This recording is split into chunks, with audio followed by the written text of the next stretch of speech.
Bharatiya Janata party की सरकार बनी है, रोजाना दिल्ली के लोगों के हित के लिए कुछ ना कुछ वो उल्टा काम कर रहे हैं उनके हित के खिलाफ। वो चाहे बसों में महिलाओं के टिकट से लेके और भी जितनी स्कीम्स केजरीवाल जी ने चलाई हुई थी, मोहल्ला क्लिनिक बंद कराने से लेके अस्पतालों में दवाइयां मिलनी बंद हो गई हैं, टेस्ट होने बंद हो गए हैं, इन सब से लेके हर रोज कुछ ना कुछ इस तरह की हरकत कर रहे हैं जिससे दिल्ली के लोग परेशान हों। उनको बिल्कुल चिंता नहीं है दिल्ली के लोगों की। अभी पिछले दिनों में हमने देखा कि किस तरह से पावर कट पूरी दिल्ली में 10 साल में केजरीवाल जी ने बड़ी मुश्किल से ठीक किए थे।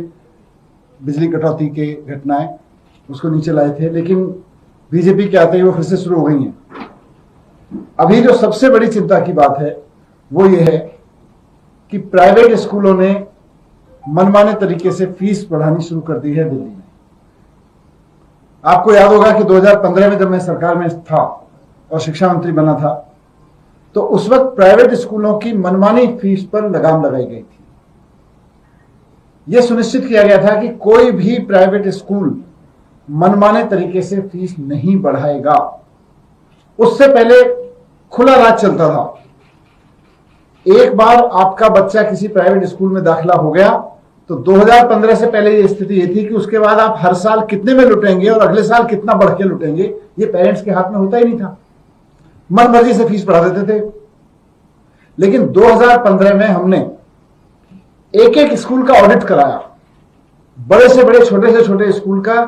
सीएजी एम्पेनल्ड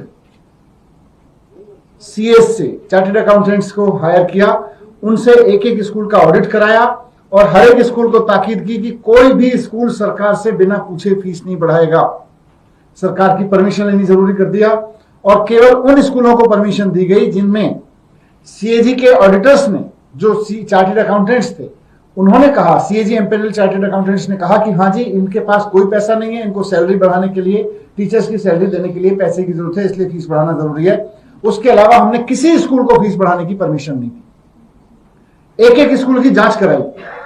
एक एक स्कूल की जांच में हमने देखा कि किसी के पास 30 करोड़ रुपए पड़े हुए हैं, किसी के पास 40 करोड़ रुपए पड़े हुए हैं, किसी के पास में 100 करोड़ रुपए पड़े हुए हैं। किसी स्कूल को जिसके पास पैसा पड़ा हुआ था, हमने पैसे बढ़ाने की इजाजत नहीं दी। उसके बाद बहुत सारे स्कूल कोर्ट गए हमारे खिलाफ। हमने, और वो बड़े से बड़ा वकील लेके गए, क्योंकि पेरेंट्स की खुली लूट चल रही थी। खुलेआम पेरेंट्स को लूटा जा रहा था प्राइवेट स्कूलों द्वारा 2015 से पहले। जब हमने उनकी लूट बंद की तो बड़े से बड़े प्राइवेट स्कूल, कई प्राइवेट स्कूल कोर्ट में जाके खड़े हुए, वहां पे बड़े बड़े वकील खड़े किए। तो सरकार ने भी इस लूट को बंद करने के लिए बड़े से बड़ा वकील करके